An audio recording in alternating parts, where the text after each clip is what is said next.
Bienvenue sur le podcast Trouver sa voie. Je suis Alban Mas et j'accompagne mes clients à définir une carrière qui leur ressemble. Ce podcast reprend en replay les lives qui ont lieu chaque jeudi à 13h30 sur LinkedIn. Vous pouvez aussi retrouver les replays sur mon site albanmas.com et sur ma chaîne YouTube. Je vous souhaite une très bonne écoute.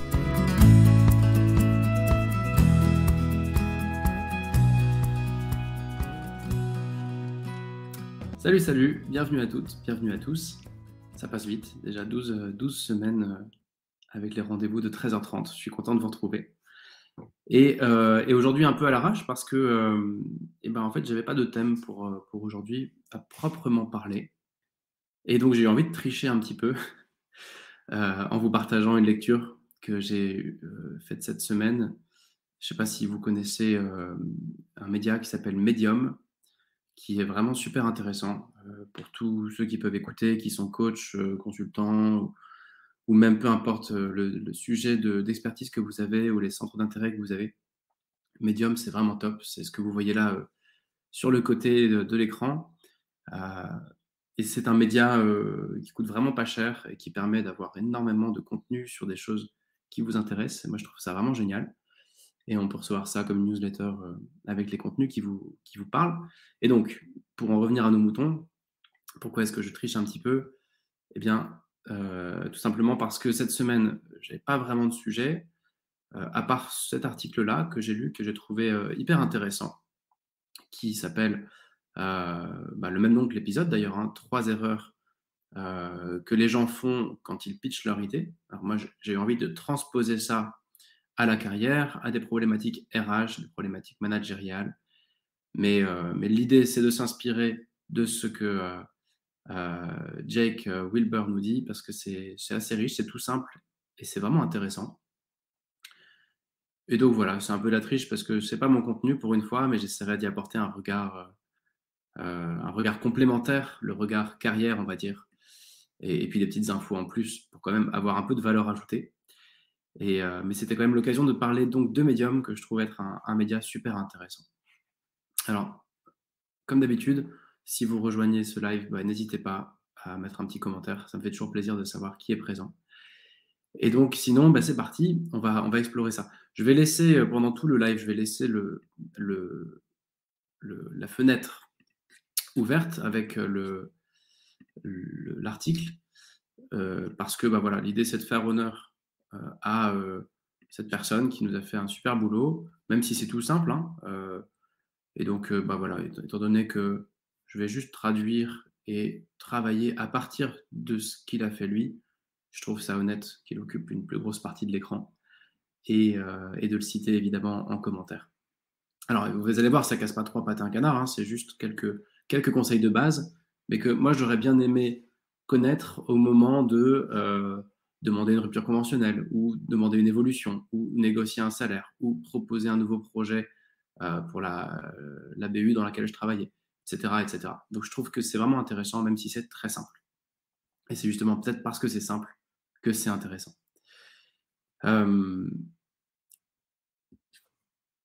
Alors, par où démarrer ?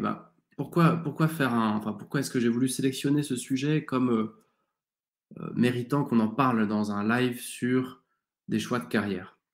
Eh bien, déjà, à chaque fois qu'il y a un changement dans votre vie professionnelle, il est probable que vous ayez besoin de pitcher quelque chose.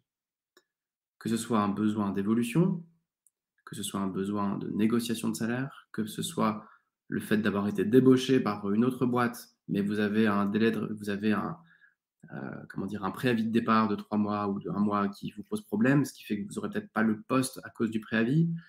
Il peut y avoir 1000 raisons d'avoir besoin de pitcher quelque chose à son manager. Et encore là, je ne parle que d'évolution de carrière parce que c'est notre sujet, mais on peut parler de conditions de travail, de télétravail, énormément de choses. Vous allez avoir besoin de convaincre quelqu'un d'aller dans votre sens. Et donc, au fond, à chaque fois qu'il y a changement dans votre quotidien pro, dans votre carrière, il va y avoir d'une certaine manière pitch et explication de votre projet ou de votre idée à votre manager ou à votre DRH ou aux deux, ou etc. Et donc, il y a des études qui montrent qu'un Américain va changer à peu près 18 fois de métier, va chercher à peu près 18 fois un boulot dans sa carrière.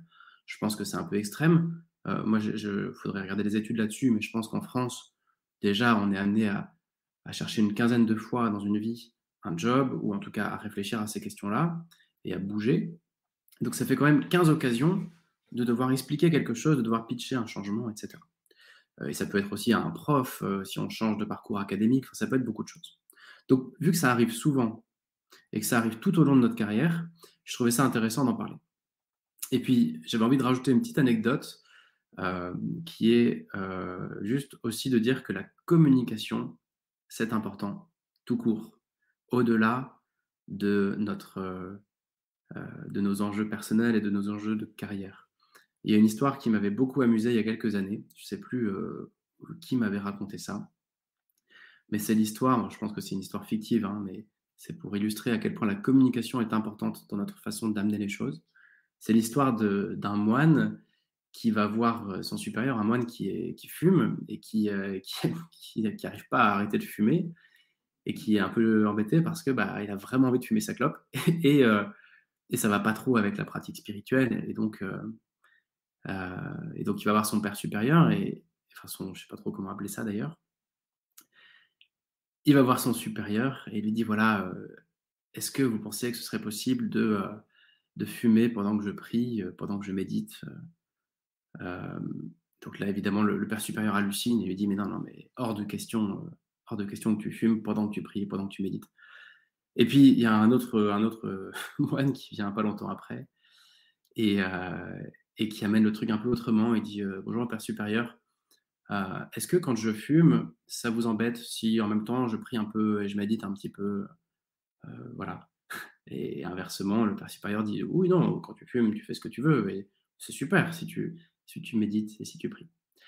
Et donc, de façon différente d'amener la chose, ont un résultat complètement différent. Donc c'est un exemple tout bête, mais qui va dans le sens de dire: la façon dont vous allez amener les choses est super importante et si on a envie de se faire aider, bah, la première étape, c'est de se donner les moyens de se faire aider et de donner les moyens à votre interlocuteur de vous aider et d'aller dans le bon sens.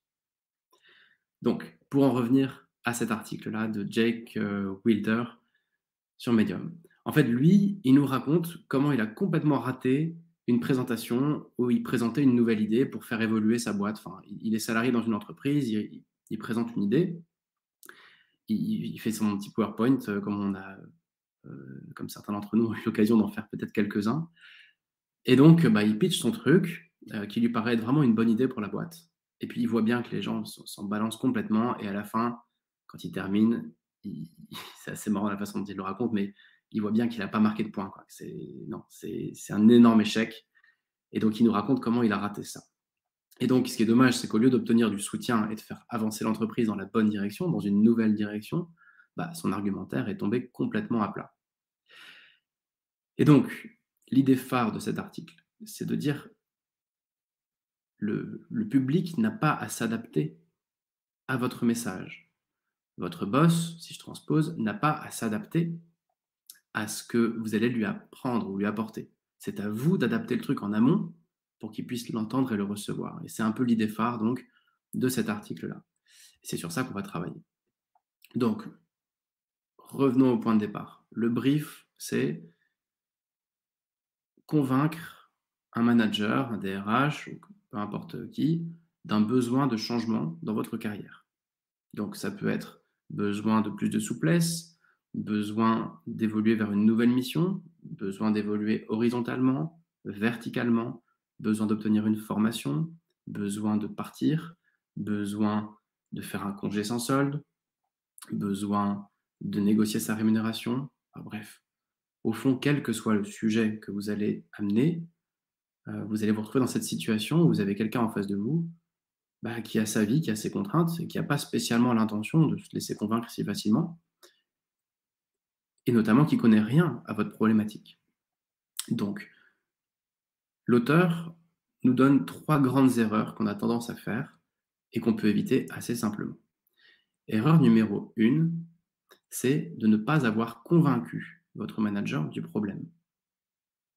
Il y a un truc qu'on a tendance à oublier, c'est que le changement est toujours difficile pour tout le monde. Déjà, il y a des personnes qui sont plus ou moins risk adverse, mais à la limite qu'on aime le changement ou qu'on l'aime pas, il amène toujours une part d'incertain. Il va toujours consommer une certaine énergie et il va toujours avoir un output un peu inconnu, quoi qu'il arrive, par rapport à une situation établie. Donc, cette première erreur, c'est de ne pas considérer ça, de ne pas considérer qu'en proposant un changement, vous allez apporter en fait un problème, une problématique. Et donc, pour pouvoir être légitime sur votre problématique, sur ce que vous allez amener, bah, il faut que ça réponde à une autre problématique, en fait, plus importante. Il faut que votre changement soit une solution d'un problème et non pas juste une idée. Et on a tendance à foncer tête baissée vers la solution. Et d'ailleurs, c'est des choses qu'on retrouve un peu en technique de vente, mais on pourra en reparler dans un autre épisode. Donc, l'idée, c'est de se dire, le changement, en fait, il est toujours un peu difficile, toujours un peu inconfortable, il présente toujours un risque. Et donc, il ne faut pas oublier un truc, c'est que quand vous allez présenter votre idée à votre manager, vous seul avez conscience du problème. Ou en tout cas, vous seul avez conscience de à quel point le problème est un problème. Et l'auteur nous parle de la malédiction de la connaissance. C'est-à-dire que vous avez l'impression que tout le monde voit le problème, mais c'est comme si vous étiez dans une bulle. Et la malédiction, c'est de dire que vous êtes le seul ou la seule à voir cette problématique, à voir que vous n'êtes pas assez payé, ou qu'il faut évoluer, ou que ça ne va pas dans le bon sens, ou qu'il faut vous former sur tel truc. Et donc, la première étape consiste vraiment, enfin la première erreur, ce serait vraiment de ne pas tenir compte du fait que votre interlocuteur n'est pas conscient du problème. Et de prime abord, personne ne veut parler d'avenir quand le présent est satisfaisant. On a tous des emplois du temps de dingue, et donc un manager ou une manager, il ne va pas du tout consacrer du temps à préparer l'avenir, surtout s'il amène une part d'incertitude. Il ne va pas faire ça ou elle ne va pas faire ça si le présent convient, si les outils actuels conviennent, si la situation actuelle convient, si vous faites le job, si tout va bien en fait, selon elle ou selon lui. Donc l'idée, c'est que s'il n'y a pas de problème pour ton boss, enfin pour votre boss, bah, il n'y a pas besoin de chercher une solution parce qu'il n'y a pas de problème, tout simplement. Et donc, ça ne sert à rien d'arriver avec une solution tant qu'on n'a pas posé le problème. Et le fameux, j'ai oublié son prénom, Jake, il nous apporte un regard sur Martin Luther King qui nous dit, en fait, Martin Luther King, on retient toujours la grande phrase, enfin le speech plutôt, le discours, I have a dream. Et après, il explique tout ce qui le fait rêver, il explique sa vision. Et ce que je ne savais pas, et ce qu'on nous raconte dans cet article, c'est qu'avant d'exprimer ça, il a passé plus de 10 ans à énoncer tous les problèmes du pays, tous les problèmes raciaux qu'il y avait aux États-Unis. Et donc, après 10 ans de préparation de terrain, et une fois que les consciences sont prêtes, une fois que les gens sont conscients du problème, là, il arrive avec une solution, en tout cas avec une vision. Donc, la morale de ce premier point, c'est juste de dire, n'arrivons pas but en blanc avec une idée ou une solution s'il n'y a pas un problème existant, compris par votre manager. Alors, vous pourrez vous dire, oui, j'envoie des signaux faibles, il ou elle doit comprendre ce que je dis, il voit bien que je ne suis pas bien au boulot, que j'ai besoin de gagner plus, il le sait très bien. Non, partez du principe que les gens, ils ne savent pas ce dont vous voulez. Et d'ailleurs, ils n'ont pas à le savoir. Tout ça, c'est des films qu'on peut se faire, de croire que les gens réussissent à lire en nous et à interpréter les signaux qu'on leur fait. Mais partons du principe que ce qui n'est pas exprimé n'est pas entendu, et ce qui n'est pas expliqué n'est pas compris. Et donc, vous observer au travail ne suffit pas à connaître l'ampleur du mal-être ou du besoin d'évolution ou des projets, etc. Et donc, eh bien, comment est-ce qu'on peut amener le problème sur ce premier point? Comment est-ce qu'on peut, euh, comment dire, comment est-ce qu'on peut faire prendre conscience de la problématique à laquelle on va apporter une solution? Eh bien, moi, je crois beaucoup au facteur temps. C'est de remonter un point, puis de le remonter de nouveau, puis de se donner le temps. D'ailleurs, la plupart des ruptures conventionnelles sont refusées de prime abord, puis après plusieurs semaines, et au pire plusieurs mois, elles finissent par être acceptées parce que les managers ont bien compris qu'ils n'avaient pas trop le choix et que dans tous les cas, la situation n'allait que se dégrader et que le facteur temps joue en la défaveur de tout le monde. Et donc, voilà, tranquillement prendre le temps de poser les choses et de faire des points et d'énoncer le problème. Encore une fois, comme Martin Luther King l'a fait pendant 10 ans, je crois que c'est une bonne chose. Puis évidemment, comment énoncer le problème? Bien avec des arguments. Tout simplement en étant factuel et en disant voilà, il y a ça, ça, ça et ça commence à poser un souci. Euh, je pense par exemple aux personnes qui parfois me demandent conseil sur la rémunération, qui disent voilà, je suis sous-payé, j'ai besoin de gagner plus et donc je suis allé voir mon boss, je lui ai dit que moi j'avais besoin de gagner plus pour ma vie de famille, etc. Et il m'a dit non. Et évidemment, son boulot, c'est pas de gérer notre vie de famille. Les arguments qu'on a apportés ne lui correspondent en rien. Lui, ce qui peut le correspondre, c'est quel est notre coût dans l'entreprise, quelle est notre valeur ajoutée, au fond, combien on coûte, combien on rapporte, quel risque il y a à ne pas nous augmenter, quel bénéfice il y a à nous augmenter. Mais savoir si ça va permettre de payer une PlayStation à nos enfants, il s'en fout. Et il a raison, c'est notre problème, c'est pas le sien. Donc en tout cas, première erreur, ce serait de ne pas adresser le problème et de ne pas être sûr que le problème est compris et assimilé par votre manager. Deuxième erreur, ce serait de ne pas reconnaître le risque. Comme on l'a dit, chaque changement induit de l'énergie et une certaine prise de risque, même quand il est sain. Même les changements les plus positifs vont nécessiter de casser un peu des œufs, comme quand on fait les fameuses omelettes. Et donc, déjà de prime abord par rapport à ça, si votre manager est risque adverse, ce sera encore pire. Et si c'est quelqu'un de hyper fonceur qui a peur de rien, ça va peut-être atténuer ce facteur risque. Mais n'empêche que quand vous allez énoncer le truc, vous allez apporter un risque, qu'on le veuille ou non. Et donc, ce qu'on se dit en général, en tout cas ce que moi je me suis souvent dit, c'est que si on omet de présenter les risques, si on cache les risques, eh bien on va pouvoir se concentrer sur les gains potentiels et on va pouvoir essayer de la faire comme ça, tranquillement, en glissant sur le truc et en se disant, bon, bah, les risques, on va essayer de ne pas en parler. Et notre manager, ou la personne à qui on va présenter l'idée, va se concentrer comme nous sur le bénéfice de mon idée ou du projet. Et ça, c'est vraiment une bêtise parce que c'est tout l'inverse qui se passe. C'est vraiment exactement le contraire. Les gens, nous tous, on a beaucoup plus peur de perdre qu'on est motivé de gagner. Alors, je le dis très mal, mais l'idée, c'est un auteur que j'aime bien qui s'appelle Anthony Robbins, qui, dans un livre qui s'appelle Unawaken the Giant, je crois, euh, amène. Bon, le livre, il vaut ce qu'il vaut, il est intéressant à certains égards, mais bon, pas que. Et en revanche, il amène une idée hyper intéressante. Il explique vraiment et prouve, je crois même, pourquoi et comment est-ce qu'on a plus peur de perdre que de gagner.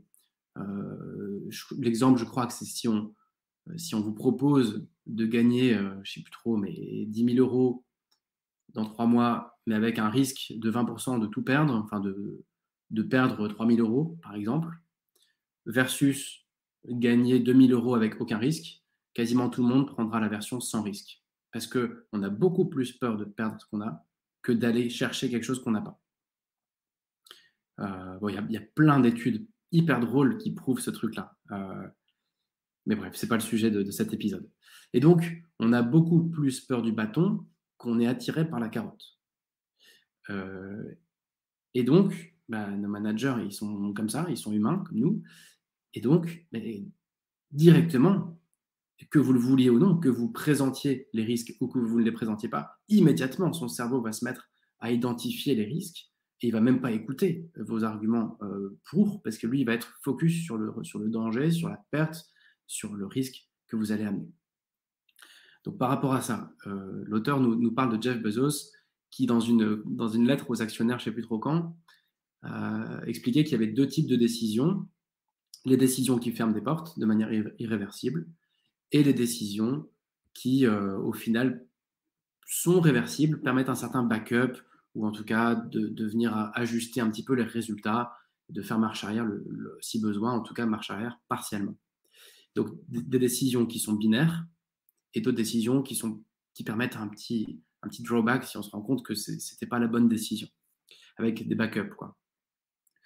En fait, tout simplement, cette erreur-là qui consiste à ne pas considérer le risque et ne pas exprimer le risque, bah, l'idée derrière, c'est juste de dire, quand vous présenterez votre truc, commencez par expliquer le problème. Ça, c'est hyper important. Puis, continuez en exprimant le risque, puisque c'est la première chose que votre interlocuteur va comprendre. Donc, c'est-à-dire, j'ai déjà identifié qu'il y aurait un risque de turnover, de non-recrutement de mon successeur. Ou que si vous m'augmentez, d'autres personnes du service vont demander la même chose. Ou si vous faites une rupture conventionnelle, tout le monde va en demander une, etc., etc., etc., etc. Commencez par montrer que vous avez reconnu le risque. Et commençons par montrer que notre solution, elle comporte des backups en cas d'échec. Parce que le risque existe, mais l'idée c'est de montrer, un, qu'on l'a compris, deux, qu'on le reconnaît et qu'on en tient compte, et trois, que notre solution permet, même si ça ne marche pas, même si le risque s'avère réel, même si le risque se concrétise, eh bien, de revenir un peu en arrière ou d'amoindrir le coût de la chose ou les dommages, etc. Donc voilà, deuxième conseil de notre auteur là, c'est ne minimisons pas les risques, ne les cachons pas, reconnaissons-les et travaillons-y. Ce sera un gage de sérieux. Ce sera aussi un gage de respect parce que ça me fait toujours halluciner à quel point on ment à nos managers, à quel point on cache tout et d'un seul coup, on déballe l'ensemble en mode maintenant, tu es obligé d'être d'accord. Mais il faut se mettre un peu dans leur pompe aussi. Euh, Évidemment, il y a des managers plus ou moins respectueux, honnêtes, etc.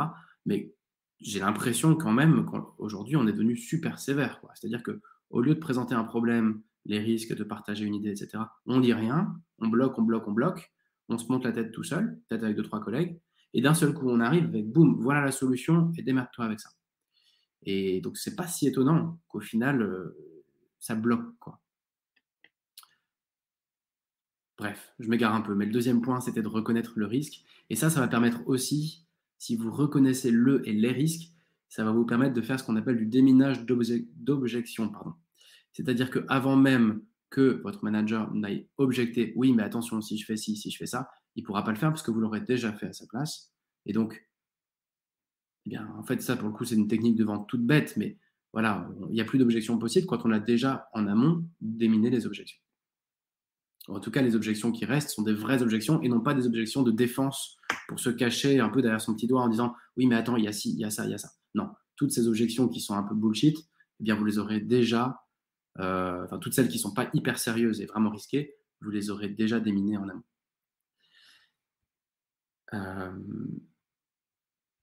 Et donc, troisième erreur à ne pas commettre, c'est de ne pas mettre de call to action. Et c'est vrai que celle-ci, ce point-là, j'y avais pas du tout pensé. Autant les deux premiers, je les trouve assez logiques, assez évidents, et je crois que en réfléchissant un peu au sujet, on aurait trouvé facilement ces points-là. Autant ce troisième point, je le trouve vraiment pertinent, enfin vraiment, ouais, je trouve il apporte quelque chose de nouveau pour moi, qui est de se dire en fait, quand on présente le problème puis la solution, on a l'habitude de s'arrêter là, de dire bon je te laisse y réfléchir. Ça veut dire qu'on va laisser un manager avec un problème, une solution risquée, en tout cas selon lui ou selon elle, à ce problème, et on lui dit maintenant démerde-toi avec ça. Et donc là, il y a un problème, il y a un vrai problème d'action, il y a un vrai problème d'engagement, il y a un vrai problème de mise en mouvement. Parce que quand on prend un problème et qu'on le traite intellectuellement, eh bien, on a tendance à se monter la tête, à rester bloqué et à justement à tomber dans l'inaction, parce qu'en fait, on voit tous les risques, on voit tous les problèmes, on n'arrive pas à entrevoir la solution. Et donc, ici, le sujet, c'est de dire l'action, c'est important. Donner une place à l'action, c'est important. Permettre l'action de votre manager ou du DRH ou peu importe, c'est important. L'article cite le fondateur de l'INSEAD, donc c'est cool parce que c'est un Américain qui parle d'un Français pour une fois. Et donc il cite Georges Doriot qui disait, donc c'est visiblement un des fondateurs ou des cofondateurs de l'INSEAD, et qui disait sans action, le monde ne serait encore qu'une idée. Mais c'est ça en fait, c'est que le call to action que vous allez réussir à apporter dans votre présentation, elle va permettre de passer du concept au concret, de l'idée au réel. L'idée, c'est quoi? C'est que l'action entraîne l'action. en déclenchant une toute petite action, en permettant de déclencher une petite action, vous allez permettre d'en déclencher une autre, puis une autre, puis une autre, et puis votre projet il va avancer. Soit il se fait, et dans ce cas il se fera plus vite, soit il ne se fait pas, et dans ce cas-là il ne se fera pas plus vite, et ça ouvrira un nouveau champ des possibles. Mais la situation va moins stagner, et surtout pour votre interlocuteur, ça lui donnera vraiment des billes pour pouvoir faire quelque chose sur base de ce que vous lui avez dit. On va vraiment passer, encore une fois, d'un concept, donc d'un risque pour lui ou pour elle, à peut-être une opportunité ou en tout cas une façon d'avancer. Donc l'idée c'est quoi? La clé ici, c'est de donner aux gens, donner donc à votre manager, une action ou des actions qui sont simples et qui sont faciles à exécuter et qui sont sans risque et qui vont créer un élan qui ira dans le bon sens.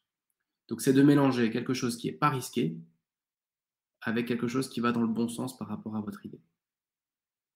Donc si je rembobine un peu, c'est de dire voilà la problématique, vérifier que la personne l'a bien entendue et bien comprise, exprimer la solution, vérifier que les risques sont bien posés sur la table et bien entendus. Et évidemment, j'ai beaucoup parlé de risques, mais bien présenter aussi les bénéfices, etc. Et puis ensuite, de dire, ben voilà, le next step que moi j'ai identifié, c'est qu'on pourrait peut-être faire ça, ou tu pourrais peut-être faire ça, ou le DRH ou le DRH pourrait peut-être faire ça. Un truc pas dangereux. Ah, je sais pas, j'ai l'impression que la connexion bug un petit peu. Désolé s'il y a une petite coupure. Trouver, vous savez, les fameux PPP, le PPPP même, le plus petit pas possible. C'est de dire quelle est l'action la plus facile, la plus simple, la plus concrète, qui va quand même aller dans le bon sens, que vous pouvez donner pour ensuite ouvrir le projet et non pas le fermer dans une réflexion intellectuelle anxiogène qui va vous enfermer et peut-être même vous mettre en porte-à-faux avec vos managers et DRH. Donc, je sais pas, l'idée derrière ça, c'est de chercher concrètement, après avoir posé, après avoir jeté le pavé dans la mare avec tout ce qu'on a mis comme précaution, eh bien, c'est de chercher ce que concrètement vous pouvez faire ou votre manager peut faire, ou le DRH. Alors, je sais pas, j'ai manqué un petit peu de temps pour préparer cet épisode, mais je me suis dit, par exemple, dans un projet d'évolution, eh bien, peut-être que de se dire, on pourrait, un call to action, ça pourrait être de dire, faisons un point exceptionnel sur mes performances. Le point de fin d'année, est-ce qu'on peut en faire un là, dans 2 semaines, un point d'une demi-heure, mais pour voir est-ce que je remplis tout mon boulot ou pas, etc. Ça va pas imposer à votre manager de vous faire évoluer, mais c'est une action pas dangereuse, facile, concrète, qui dure pas longtemps, qui est gratuite, qui permet de faire un point avec votre manager sur vos compétences, vos performances. Dans le même genre, ça peut être d'organiser un café informel entre manager, RH et vous. Pour dire, voilà, je ne suis pas là pour poser les choses formellement, mais je serais content de pouvoir en parler tranquillement. Sur un besoin d'évolution, j'entends. Une autre façon, ça peut être, par exemple, si vous voulez évoluer vers un autre service, d'organiser un café, un échange un peu informel entre le manager ou la manager de cet autre service, votre manager actuel et vous. Et de se prendre un quart d'heure juste pour discuter. Ça ne mange pas de pain, ça ne les engage pas à vous faire bouger, mais ça permet de faire un premier pas, un petit pas, dans le sens de votre objectif d'évolution. Par exemple, pour une démission ou une demande de rupture conventionnelle, peut-être qu'un tout petit pas, ça pourrait être de dire à votre manager, voilà, moi je ne partirai, je suis bien conscient du risque, etc., et des difficultés de recrutement, et machin, machin. Donc, peut-être que je peux déjà mettre une annonce pour voir s'il y a des bons profils qui apparaissent. Et ça vous laisse libre d'accepter ou pas ma rupture, mais ça permet quand même déjà, pourquoi pas, d'identifier des potentiels talents et pépites qui pourraient me remplacer pour que la période de vacances de poste ne soit pas trop longue, voire soit inexistante. Ça pourrait être aussi un petit pas possible, enfin un petit pas possible, pardon. Ça pourrait être de faire un point sur le planning et les projets en cours pour dire voilà, au niveau calendrier, dans l'hypothèse où vous accepteriez, quels sont les gros chantiers sur lesquels il faudrait que j'aille jusqu'au bout, parce que ce serait difficile de partir maintenant, quel est le planning des équipes, etc. Comment est-ce que tout ça pourrait s'imbriquer? Ça ne veut pas dire que vous allez avoir un go, mais ça veut dire que vous vous souciez de rendre les choses possibles, et ça veut dire que vous proposez une action concrète à votre manager, à laquelle il peut difficilement dire non, parce que c'est dans votre intérêt à tous les deux et que ça ne mange pas de pain et que c'est gratuit et que ça ne peut pas lui porter préjudice, quoi.